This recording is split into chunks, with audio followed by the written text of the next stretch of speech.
歡迎收睇2月22號週末新聞快訊。立即訂閱我哋，緊貼加拿大新聞時事。墨西哥旅遊熱點Puerto Vallarta暴力事件升級，加拿大聯邦政府發出警告，要求身處當地嘅國民留喺室內避險。當局表示，犯罪集團喺區內設置路障並焚燒車輛，當地亦都傳出槍擊同發生爆炸事件。受暴力衝突影響，加拿大航空、波特航空同埋西捷航空已經取消往返 Puerto Vallarta 機場嘅航班。本國領事部門證實，政府現正密切監察事態發展，目前仍然未確認係咪有人喺事件中受傷。我係萬金嘅區議員李生李國賢，祝大家萬年吉祥身體健康謝謝大家。米蘭冬奧男子冰球金牌戰上演巔峰對決，加拿大最終喺加時賽以1-2不敵美國奪得銀牌。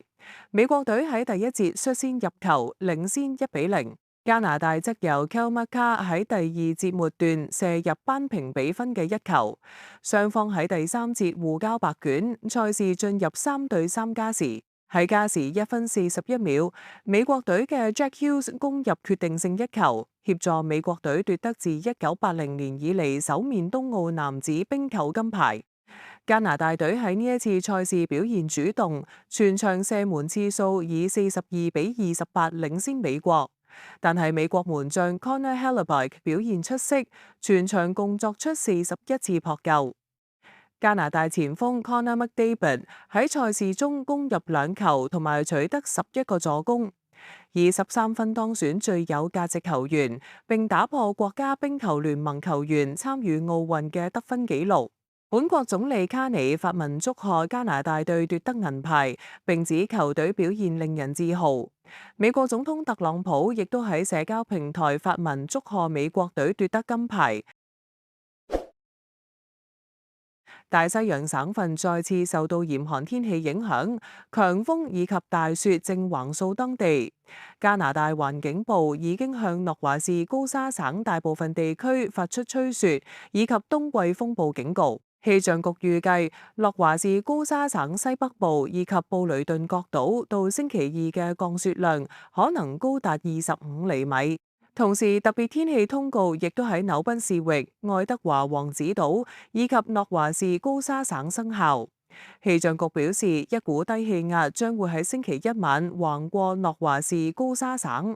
預料到星期二較後時間，愛德華王子島以及紐賓市域嘅降雪量同樣可能達到25厘米。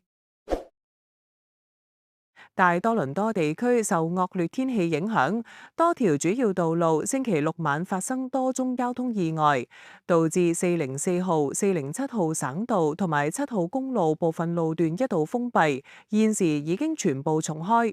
安省省警表示，當晚接獲數十宗交通意外報告，約克區同埋杜林區警方亦都發出警告，指路面情況極度危險，非常濕滑。其中404號省道北行線近 Stouffville 嘅 Bloomington Road 涉及至少4車相撞，3人受輕傷送院；而407號省道近 Warden Avenue 則發生涉及行人嘅意外，一名司機喺交通意外之後離開車輛，被另一車撞倒，傷者送院之後冇生命危險。另外，7號公路皮克靈 Weiss Road 以東路段亦都因為多宗意外一度封閉。警方話冇接獲傷亡報告。環境部提醒國民揸車前應該先留意路況。多倫多北約克 Willowdale Welcome Centre 難民收容中心將會喺今年5月底關閉。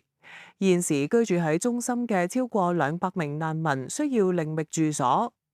市府指出，將唔會續租位於 Yonge Street 5800號嘅設施，並計劃逐步減少依賴成本較高嘅臨時收容中心，改為提供較小型、專門為難民而設嘅住宿安排。市府承諾會喺春季期間協助所有住客轉往永久房屋或其他合適嘅收容空間，並提供相關支援服務。但係有住客反映，現時本地租金高昂，加上新移民普遍缺乏信用記錄，即使有工作，亦都難以覓得居所。有社區同倡議人士亦都關注，部分住客仍然未有明確安置計劃，擔心佢哋可能再次面臨無家可歸嘅情況。市府表示，過去一年難民收容服務需求已趨穩定並有所下降，加上聯邦對難民收容嘅資助預計喺2027年3月結束，當局正調整策略，以建立更長遠同埋可持續嘅支援模式。多倫多警方拘捕一名嚟自皮爾區嘅51歲男子，指佢涉嫌喺超過2年時間內於受害女子位於多倫多嘅工作場所多次性侵犯對方。警方喺2026年2月10號下晝接報，話喺 Leslie Street 同 Lakeshore Boulevard West 一帶發生性侵案。經調查之後，警方發現相關案件喺2022年8月至2024年12月期間發生。被捕男子Mohammed Shaikh被控以5項性侵罪。警方相信可能仲有更多受害人，呼籲市民提供資料協助調查。兩隻嚟自安省已結業 Marineland 主題公園嘅加州海獅已經正式移居溫哥華水族館。呢兩隻分別名為 Holly 同 Maui 嘅18歲雌性海獅，目前正係戶外展區獨立水池適應新環境。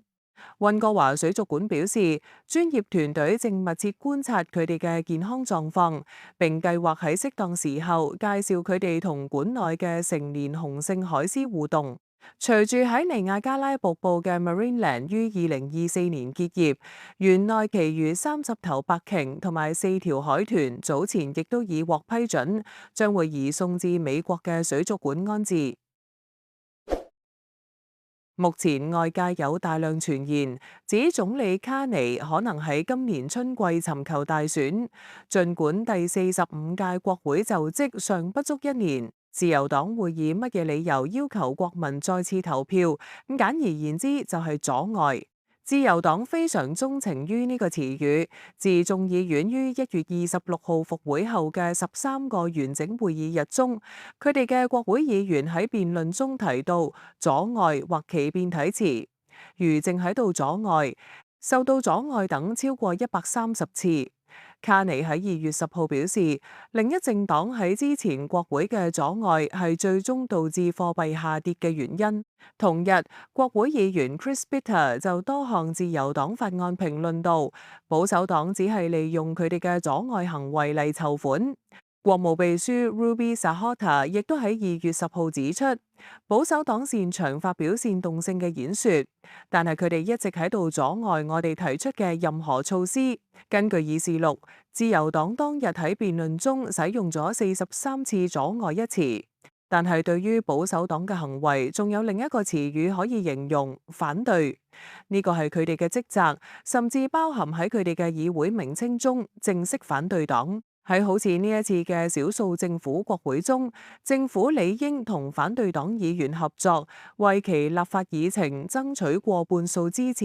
呢一個需要作出妥協。如果自由黨希望落實舊年11月提交嘅預算案，通過收緊保釋條款嘅法案，啟動房屋建築計劃或其議程中嘅其他項目，佢哋就應該同議院嘅另一方合作。唔難理解點解自由黨會被春季大選所吸引。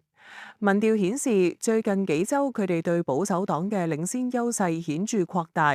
如果聽日投票，佢哋可能會贏得一個多數政府。而喺本國，多數政府對於執政黨而言係非常理想㗎。總理擁有巨大權力，可以安排黨員進入國會各個委員會，並隨意動用終止辯論程序嚟限制對法案嘅討論。少數政府中，執政黨通常擁有最多席位，但未過半數。呢個對幾乎唔受限制嘅權力行使，起到咗至少一定程度嘅約束作用。自由黨可能對少數政府不滿，但喺近年嘅政治歷史中，呢個係常態而非例外。本世紀嘅9次聯邦大選中，僅出現咗3次多數政府。舊年4月25號嘅大選結果，使卡尼帶領嘅自由黨僅差一啲未能達到過半數。至今為止，拉攏議員轉黨以獲取多數席位嘅嘗試均告失敗。而最高法院啱啱廢止咗滿地可地區選區嘅選舉結果。之前自由黨僅以1票爭議性優勢奪得該席位。卡尼有充分理由利用現有嘅局面，而非堅持重新洗牌。首先，自由黨唔一定能贏得多數政府。杜魯多喺2021年提前大選時，亦都以為能取得多數，結果國民俾出嘅仍然係另一個少數政府。國民呢次可能故技重施，或者將權力交予博勵治領導嘅保守黨。另外，聯邦新民主黨黨魁選舉亦都正進行，並將喺3月29號落幕。社評認為，自由黨或者出於體恤，可能待新領袖選出並站穩陣腳後，先至考慮下一步行動。博勵治已經提出喺兩黨能夠達成共識嘅領域同自由黨合作，當中涵蓋雙方建立共同陣線，應對美國總統特朗普威脅修改甚至廢除美墨加協定嘅挑戰。政府應該接受佢嘅建議，自由黨需要認識到為其施政方針爭取支持係政府嘅責任，而非反對黨嘅義務。卡尼堅持表示心中並冇春季大選嘅意圖，俾我哋聽其言，並鼓勵將詞彙從阻礙改為合作，甚至係妥協。歡迎大家喺留言區講下你對今日新聞嘅睇法，仲有記得俾 like 同埋分享俾朋友啊！